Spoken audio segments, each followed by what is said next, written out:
We've lost Glenn. He's trying to, you must be having a nightclub nap, getting ready for the Christmas party this afternoon. If you're watching this on Friday the 2nd of December, we're all meeting at the Rose of Australia Hotel at 4 p.m. and that's in Erskineville, very close to Erskineville Station. As I said, Glenn, he's just got a hot water bottle. He's snuggling up there on this very cool day.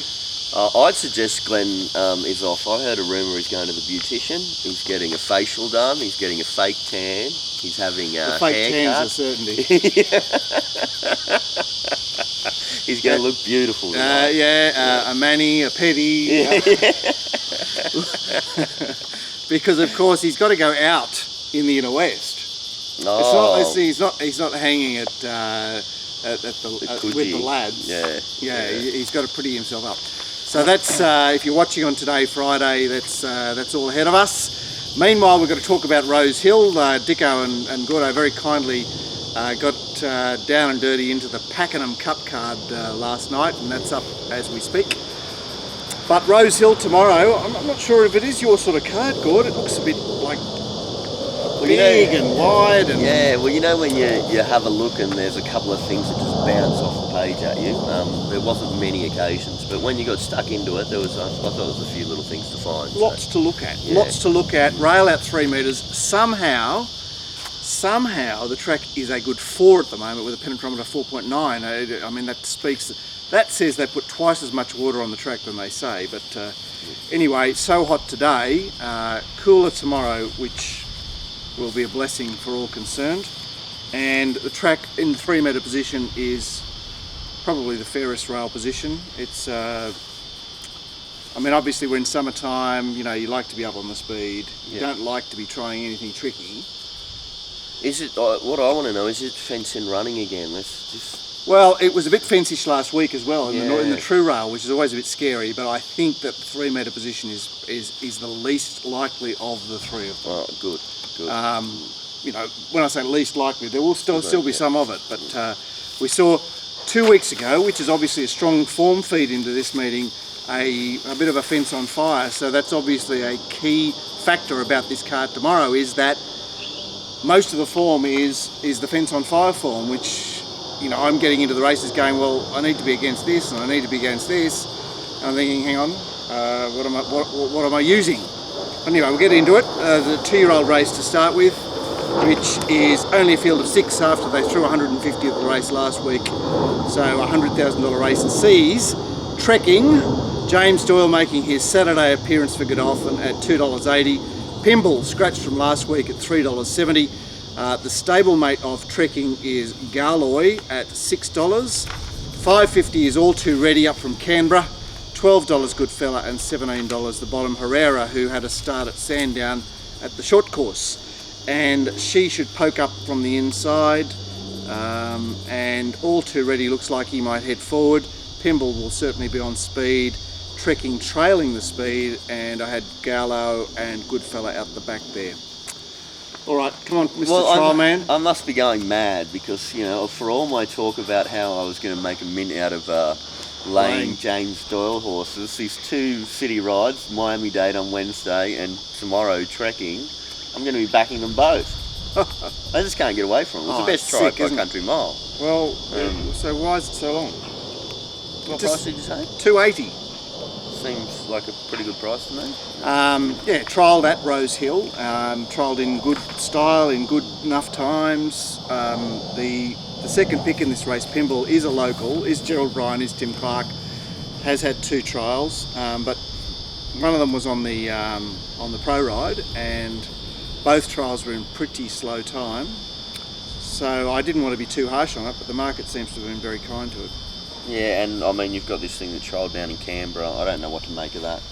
What did the filly? Yeah. Filly at home found the bunny. Looked good, but against horses that I imagine you know will be looking pretty bad at Queanbeyan. Nick Olive, I think he brought Voice Commander up for something like this many moons ago. Wasn't Single Gaze one of his too? Yes, but she was a backmarker, long odds horse. Anyway, she shaped nicely, All Too Ready, but really you want to see them not be on the bunny in their trials. Yeah, okay. One thing I'll say about trekking, it wasn't a typical Snowden trial because it was aggressively pushed out. Maybe that's why that price is there, but Yeah, well, that doesn't bother me. I clearly have number 4 on top. and anything else to look at here? No, not really. The stablemate, trialled in the same heat. Not as pushed out, but nowhere near the performance of trekking who came from behind it. And Goodfella doesn't seem to be able to keep up. You know, he started hard in betting at his second start and basically bungled the start and was rearwards throughout. I'm thinking that was one that Glenn found from the yard as quite a nice horse. Yeah. So it could be interesting for the mounting yard mark. But it's again, it trialled in the same heat as the other two. And the bottom one, you know, it was honest at Sandown, but just a run. All roads lead to trekking. Okay. Race 2, very interesting 3-year-old race over 1,200 metres. Montreal, the debut winner from Hawkesbury is $2.65. $5.50 Calander, who started so red hot first up at Warwick Farm. $6 Bratislava, beaten on the same program at short odds. $10 Brulé, $12 Fanning, $13 Could Have Been, $20 Phuket, $21 Pipeline. We've lost Invincible Owl. Obviously Montreal will be seeking the lead. Fanning's up from 1,000 and would contest, you would think, and Calander is an on-pacer that looks to have to try and go forward. Pipeline takes a sit. Bratislava back on the inside there, not too far away. We saw, of course, the horse that ran second to Montreal at Hawkesbury win on Wednesday at Canterbury. Gord, you weren't too keen on the race beforehand. I don't like Hawkesbury form. I've got to. That's not a bad point, by the way. Like, just aside from the merits of this particular horse, Hawkesbury form is questionable. But then you even noticed Oakfield Ali, who was gapped by this thing, actually come out and win yesterday. But, yeah. I mean, it's certainly good form for the provincials. I don't like the price, Mark. I don't like the price either. And looking at the race, I thought that Improvement was perhaps the more impressive run in some respects. Oh, okay, yeah. You know, the way she battled on underneath, because Hawkesbury of late has been playing down the middle. That's a great point, because I mean, although it won on Wednesday, it wasn't exactly dominant, was it? Then again, it's Portelli. I mean, look, obviously Montreal. Well, could you back it off its trial, Gord, perhaps? Let's ignore the Hawkesbury run. Yeah, you could. Yeah. So look, you know, I certainly see the excitement in Montreal. He's 1,100 up to 1,200. I'd prefer him to draw out a bit so that there wasn't speed sort of coming across in a threatening way. Yeah. And for that reason, I certainly gave another chance to Bratislava, who failed against the older horses when heavily backed. Heavily backed. A bit of a disappointing run, but was OSL and now gets into a just a trailing position. Wreath to gun. Pipeline resumes in his second preparation, and I thought did enough in some runs to be entertained here. Calander, I thought sort of got away with. Wasn't as stylish as I wanted it to be. Obviously went looking for this, had a good result on it when it won that particular start, but to win this race I thought it should have looked a little bit more impressive. Anyway, talking of all that, another indication that I've gone mad or I'm sick or something like that, I've got number 3 Brulé on top, you know. Hello, hang on, this horse has had a run somewhere else. Yes, went down to Flemington, ran against Jennifer Lynn and Prompt Response and Invincibella. Was reasonably unlucky and only got beaten by 0.6 of a length. So I think that's superior form to anything here. Obviously, the question mark with me is having the apprentice on board, and also first start back from Melbourne I'm not such a fan of, but I clearly think that's the best form line, and I think it's long odds. So yeah, it's $10. The market's heavily centred around the favourite here, and both of us are not that convinced. Gord, you were quite keen on Could Have Been last week. Is there any excuse for her? Yeah, well, those kind of stables, like when they're coming into a race like this, like I want the horses winning. Yeah. You know, like if you're going for those outside stables, it's got to be winning form, and it's not. So yeah. Look, she perhaps showed herself up last week. That's Yeah. race 2. That's the 3-year-old. And when they're into the good old highway, it's always round about race 3, 1100 metres this time. $4.80 equal picks here. Oakfield Time and Absolute Ripper from Orange. Out to $7 Isla Tristana. $8 is Fickle Folly. $13 Cane Rupt. $13 Flash in the Dark. $15 Old Texture. $16 good old Danny Williams, the top one, and longer odds the remainder. Oakfield Time led from a wide gate on the fence only day. They're a fortnight back. I'm not sure if she'll be quite as urgent from gate 1. Obviously Absolute Ripper would like to lead. Led easily in a fairly weak race up the line. Spaced them in the end. Up to 1100 here. Isle Texture is on the back up from Queanbeyan and will certainly be part of the speed. Vixen Lass is a fairly fast filly that's drawn deep with blinkers back on, so she looks a bit urgent. Fickle Folly has speed. Denial Charges first up has speed as well. I thought it was a bit keen, Gord. Anything to catch your eye here? that's one of the least exciting betting highways I've seen in a while. I sort of struggled with it. I've gone for a couple of lightly raced things. I'm interested in number 6, Fickle Folly. Was a bit weak late at Scone last start, but it is lightly raced, 4 starts, 2 wins a second. Sue Girls goes all right. And I think Fancy Knickers is a decent horse, and that's a horse that Fickle Folly beat at over the 1100 metres there at Scone. Yeah, she was stepping up from 1000. Yeah, and look, I've had a bit of a go at this thing a few times in highways, but not got the cash yet. But number 9, Flash in the Dark. Don't like coming off that Wagga stuff down south there. Through gate 1 and everything wide 1. Yeah. Okay, so it's a golden switch. Golden switch, and if you have a look, when it ran in a highway over 1100 metres at Randwick, it ran into, it came fourth, got beaten comfortably, but it didn't. And Winona destroyed it. She slaughtered it. She slaughtered it, but it was against Wonderbolt, Star Shaft, Beautourage. They're clearly better horses than anything in this race, so I might give it another chance. Second up this preparation. Yeah, you could also perhaps cross out all the wet runs there. It's easy to make a lot of excuses for Flash in the Dark, Yeah. and she's a horse of interest here. Isla Tristana is from that potent yard. I know she's got slightly curious looking form.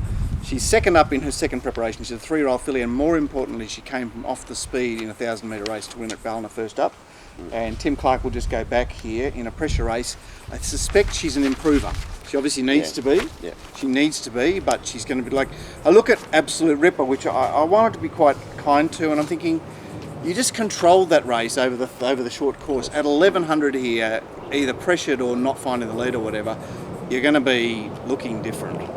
It's just funny, isn't it? Like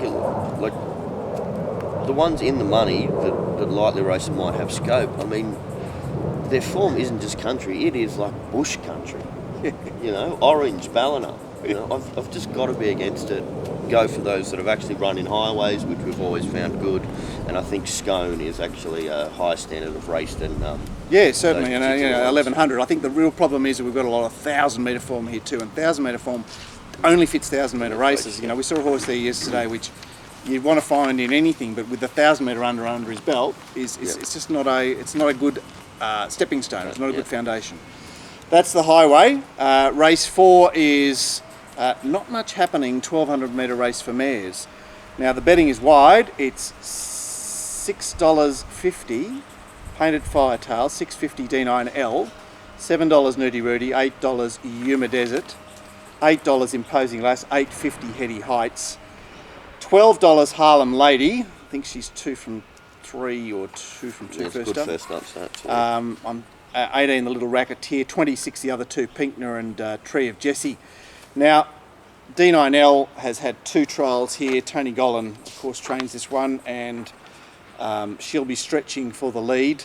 Ratings to win, their speed algorithm produced Imposing Lass as being a contestant for the on speed position, which didn't seem obvious to me, but I'm interested by that.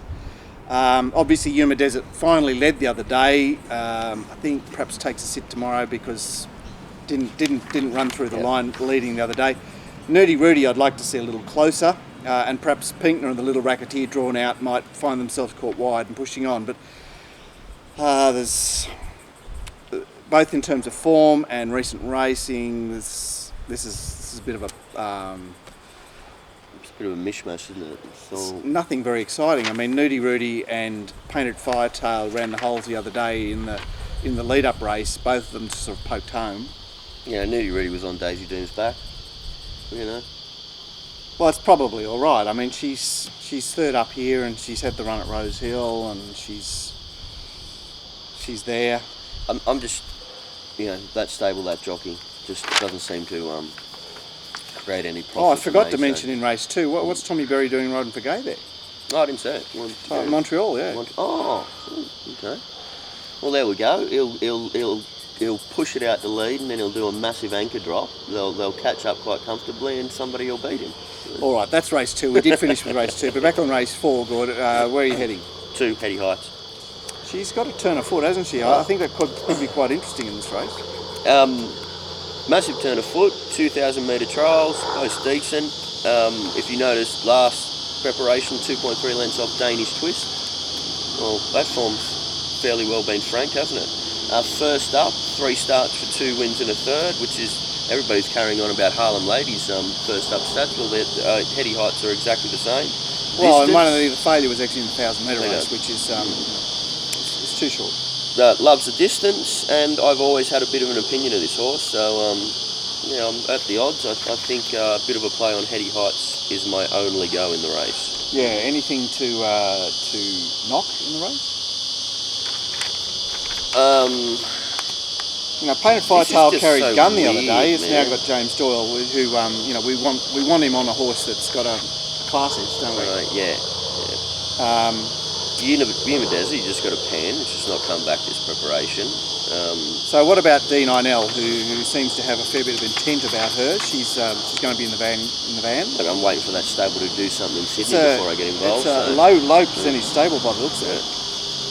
Look, I'm one of Imposing Lass's greatest fans. She's a mare coming back from the Oaks. We talked about the recalibration of 4-year-old mares after they've done, or 3-year-old fillies after they've done with their Oaks campaign. Lumosity was the horse that I couldn't remember on the rant 11 days ago, and I'll be interested to see how Imposing Lass goes here. I think she's a horse of great interest. Gord, I'm with you, Hetty Heights, and Nerdy Rudy I think is the up and running. There you are. I must have been asleep when I did this form. I love that pearl that you just gave. And I didn't even realise it until you told me just then. I'll be definitely backing number 1 as well. 1 and 2. Right, and before we leave you with part 1, we'll do race 5, which is the male version of the 1200, and Reincarnate is the pronounced favourite at $2.90. Out to $7, Salmanazar, who has this time got T. Clark on board. $7.50 LMNOP, $11 Realised Potential, 12 Avanarco, Perfect Dare, 15 Paint, and long odds the other 4. Reincarnate would like the lead. I'm not entirely confident. Paint will poke up. Perfect Dare outside Reincarnate has to press on. Isa Rich will obviously have his wheels spinning trying to hold his spot. Realised Potential is not far away, LMNOP. Certainly Reincarnate can lead if he just strikes signals his intention. The only perhaps fly in the ointment is Salmanazar, who could contest the lead if they decide that they don't want to be stuck behind weak horses again. We really want Reincarnate to lead, don't we? Yeah. Don't you think it's quite vital that it leads? Yeah. But I mean, look, it's the rider in the alley to do it if he so desires. He drew gate 1 the other day, and that was why he did get led. Freshen up trial. Yes. On a track where I'm still assuming that Fence is going to be the place. Fence Vanguard is the place to be. Yep. I really want him to take that leading position, and I have him on top, number 2, Reincarnate. I got a question, what like Tony Gollan yet again with this 12, like, you know, quite hard in the market. There's obviously a bit of an opinion of this thing. When am I going to get to the stage where I'm going to forgive these horses because they've had enough runs in Sydney? When they've had at least 2, maybe 3. Yeah, so not tomorrow then. Well, the other thing is that it's a, for want of a better word, it's a pen race, because Isorich ran impossibly well in that race. Yeah. So, you know, I think Reincarnate's got the solid form. I think the paint can improve. He's third up. Obviously, Avanako, Glyn's booked first up, trialled quite sweetly. I'd suggest that there's some intent, stable intent there. And then we've got the midweeker winners that don't really look good enough, but at the same time they're racing at the peak of their powers, Iggy Welly and Realised Potential. And LMNOP had a very limited opportunity at 1200, but he's third up, and he's away from gate 1. It'll be interesting to see if he can do something tomorrow, but certainly Reincarnated also all have to get through. Yep. That's the end of part 1. We'll be back with 4 very deep races, 3 of them feature races, on the back half of the RHIL card tomorrow.